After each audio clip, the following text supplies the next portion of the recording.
Coverage you can count on continues with all you need to know. New for you this morning, an Edgar County, Illinois woman behind bars on arson charges. Police arrested Sierra Moss. The fire happened over the weekend at a home on 325 Sutherland Avenue in Paris. After investigating the cause of the fire, it was determined it was suspicious. Moss is facing a charge of residential arson and was booked into the Edgar County Jail.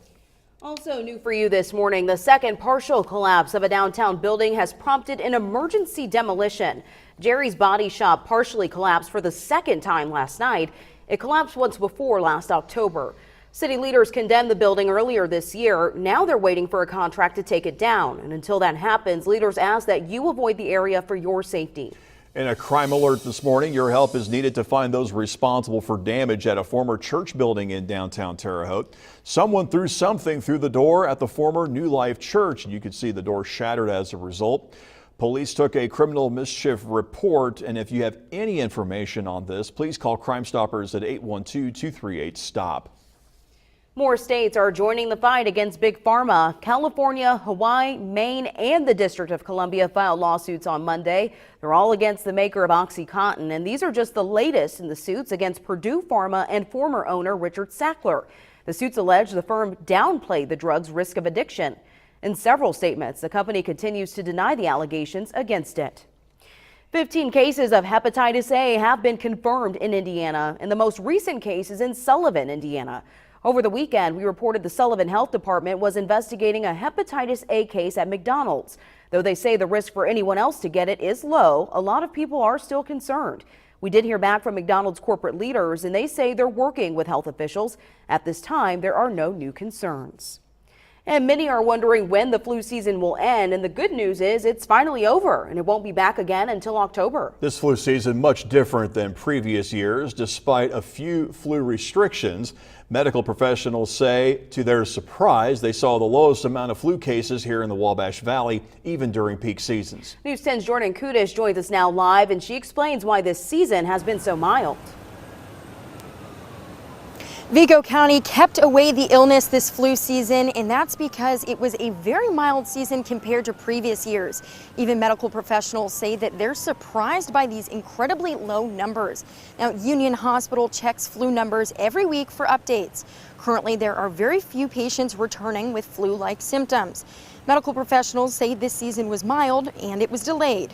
The spike started later than previous years. In 2018, it came in January, while this year it came in March. I spoke with Mark Heilman. He's the director of quality infection control at Union Hospital.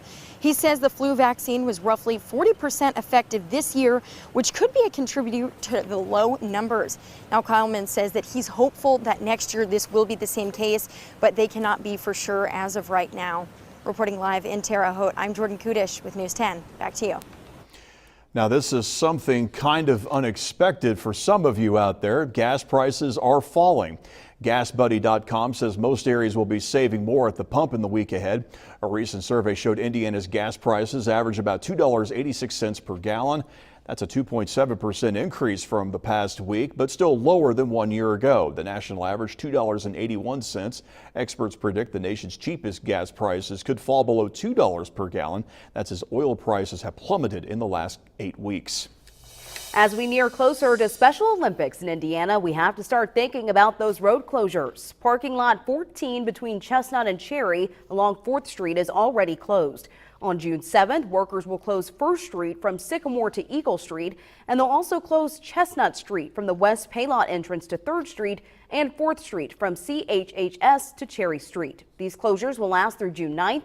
Indiana Special Olympics starts June 7th. That's this Friday. Now here's your Storm Team 10 out the door fastcast. We're off to a crisp start this morning in the upper 50s and lower 60s, and for a good fraction of this day we will have sunshine and some cloudiness. Now, a little later into the afternoon, it's possible that we see a few isolated showers develop, but they'll be short-lived and not everybody will be dealing with that. Tonight down to 68, overnight showers, not as cool, wind out of the south 5 to 10. A few thunderstorms possible tomorrow morning, and then a second wave showing up tomorrow around the drive home. 84. Some of those storms, particularly I'm watching the afternoon, have the potential to get strong. So make sure you tune in for Kevin Horpert tonight on News 10 First at 5 to get the latest thinking on our stormy day tomorrow. 6:58 Indiana time, your morning weather buzz. Pollen counts are typically blank the day after. The key word here is after a thunderstorm. Higher or lower? It's got to be higher. Higher is correct, and the reason for that is thunderstorms disturb mold spores, grass, and plant pollen. Now, if that would have been the day of a thunderstorm, it's actually lower because the moisture dampens the air and causes that pollen to fall to the earth. So it's always the day after it stirs up the sky, and then you find yourself sneezing and sniffling. That makes sense. And also, in case you wondered, we actually have 2 allergy seasons in Illinois and Indiana. This time of the year is typically your plants and flowers and things like that. July into August, weeds are what cause the allergies. Ugh. Yeah. Dreading that. So just put that in the back of your mind. 84 tomorrow, a 70% chance of showers and storms. Again, tomorrow, the potential for some stronger weather. 83 on Thursday, low 80s for the weekend, a 60% chance of rain on Saturday and Sunday.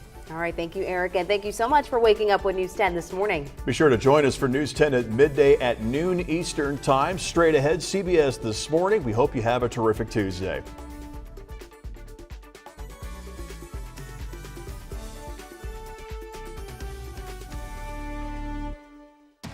For the most local news, every newscast, every day, you can depend on News 10. Coverage you can count on.